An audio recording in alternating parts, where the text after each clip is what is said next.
Assalamualaikum warahmatullahi wabarakatuh. Sebelumnya terima kasih kepada teman-teman kelompok 3 yang sudah bergabung pada diskusi atau presentasi kita pada malam hari ini.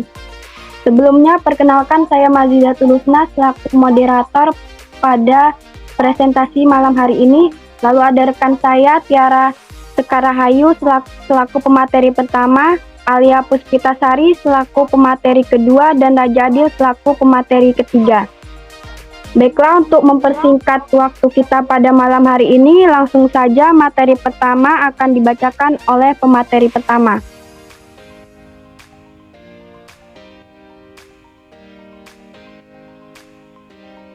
Yang pertama ada pengertian obligasi. Obligasi adalah surat berharga atau sertifikat yang berisi kontrak antara pemberi pinjaman dengan penerima pinjaman.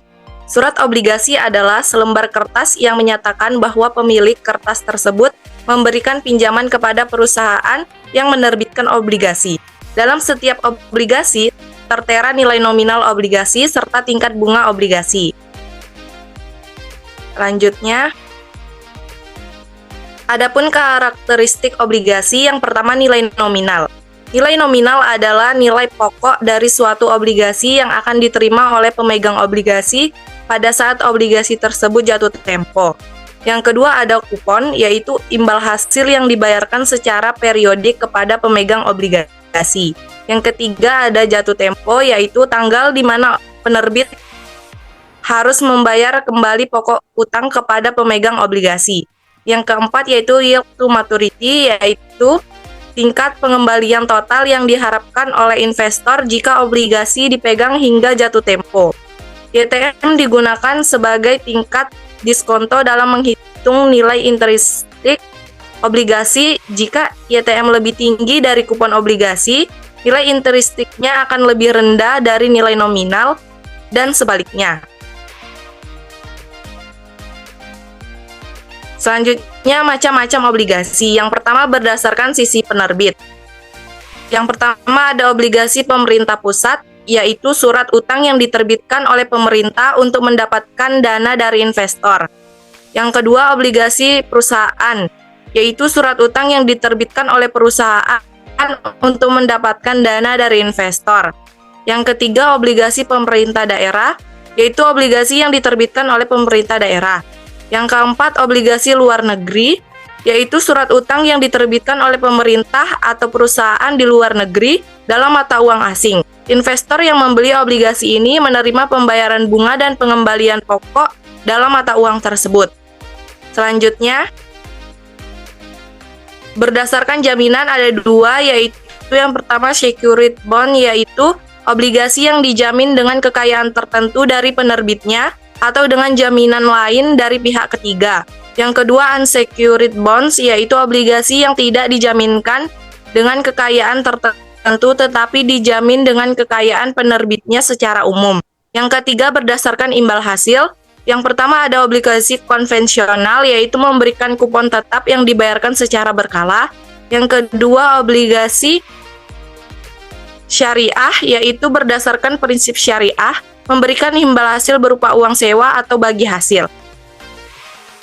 Selanjutnya saya kembalikan ke... Baiklah, pemateri selanjutnya akan dijelaskan oleh pemateri kedua. Selanjutnya ada keuntungan dan risiko investasi obligasi. Keuntungan. Yang pertama, pendapatan tetap. Investor menerima pembayaran kupon secara rutin, memberikan aliran kas yang stabil. Yang kedua, risiko relatif rendah. Obligasi pemerintah dianggap lebih aman dibandingkan instrumen investasi lainnya seperti saham. Yang ketiga, diversifikasi portofolio. Menambah variasi dalam portofolio investasi dapat mengurangi risiko keseluruhan. Lalu risiko. Yang pertama, risiko kredit. Kemungkinan penerbit obligasi gagal membayar kembali pokok atau bunga. Yang kedua, risiko suku bunga. Nilai pasar obligasi dapat turun jika suku bunga pasar meningkat. Yang ketiga, risiko inflasi. Jika inflasi meningkat, daya beli imbal hasil dari obligasi dapat berkurang. Selanjutnya, faktor-faktor yang mempengaruhi harga obligasi. Yang pertama, tingkat suku bunga. Kenaikan suku bunga umum akan menyebabkan penurunan harga obligasi. Yang kedua, resiko kredit. Jika resiko gagal bayar meningkat, misalnya penurunan peringkat kredit, harga obligasi akan turun.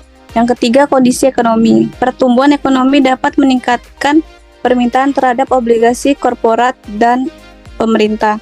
Yang keempat, inflasi. Kenaikan inflasi dapat menurunkan daya beli imbal hasil dari kupon yang diterima investor. Selanjutnya, pasar obligasi.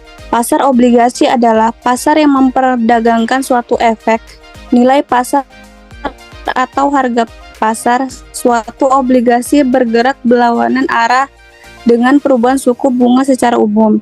Jika suku bunga secara umum cenderung turun, maka nilai atau harga obligasi akan meningkat karena para investor cenderung untuk menanamkan uangnya di bank. Jenis dari pasar obligasi. Yang pertama, pasar primer.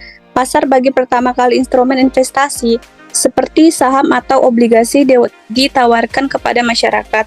Yang kedua, pasar sekunder, tempat di mana surat-surat berharga yang telah diterbitkan dan diperdagangkan di pasar perdana dapat diperjualbelikan antar investor.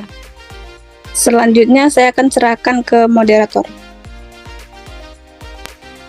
Baiklah, materi selanjutnya akan dijelaskan oleh Raja Adil. Valuasi obligasi. Valuasi obligasi adalah proses menentukan nilai wajar dari sebuah obligasi berdasarkan arus kas masa depan yang diharapkan dari kupon dan pokok utang. Next. Rumus valuasi obligasi. Nilai obligasi adalah jumlah dari nilai sekarang pembayaran kupon dan nilai sekarang pembayaran nilai nominal di akhir masa jatuh tempo. Yaitu rumusnya P sama dengan sigma N, P sama dengan 1, C dibagi 1 tambah R pangkat T ditambah F dibagi 1 tambah R pangkat N. Keterangannya, P sama dengan harga obligasi saat ini, C pembayaran kupon tahunan, F nilai nominal atau pokok utang, R tingkat diskonto atau yield to maturity, N sama dengan jumlah tahun hingga jatuh tempo. Next. Contoh kasus perhitungan valuasi obligasi. Misalkan, sebuah obligasi dengan nilai nominal 1 juta rupiah, kupon 10% per tahun dan jatuh tempo dalam 5 tahun dengan tingkat diskonto 8%, maka yang pertama, pembayaran kupon tahunan C sama dengan 10% dikali 1 juta rupiah sama dengan 100.000 rupiah. Yang kedua, nilai sekarang dari pembayaran kupon. Tahun pertama, 100.000 dibagi 1 ditambah 0,08 pangkat 1 sama dengan 92,592. Tahun kedua, 100.000 dibagi 1 ditambah 0,08 pangkat 2 sama dengan 85,733. Tahun ketiga, 100.000 dibagi 1 ditambah 0,08 pangkat 3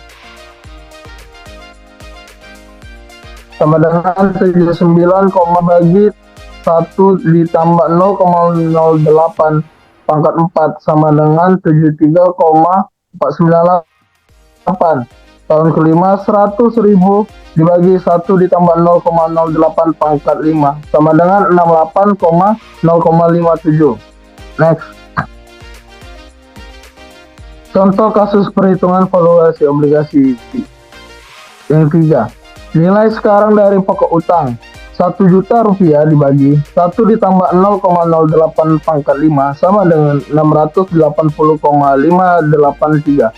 Total nilai sekarang P sama dengan 92,592 ditambah 85,733 ditambah 79,380 ditambah 73,498 ditambah 68,057 ditambah 680,583 sama dengan 1,079,843.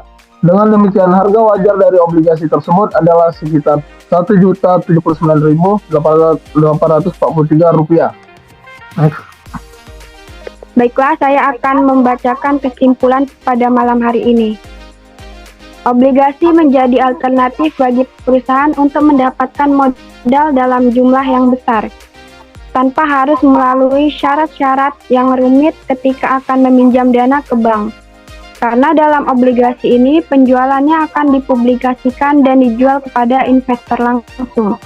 Pada dasarnya obligasi ini adalah surat tanda utang yang dikeluarkan oleh perusahaan maupun pemerintah untuk memperoleh modal. Obligasi yang berjangka waktu panjang umumnya memiliki masa jatuh tempo 10 tahun hingga 15 tahun. Obligasi dengan jangka waktu di bawah 10 tahun disebut dengan surat utang. Dengan adanya kesimpulan pada malam hari ini, berakhir sudah presentasi kita. Apabila banyak kesalahan dalam penyampaian kata maupun materi, mohon dimaafkan. Assalamualaikum warahmatullahi wabarakatuh.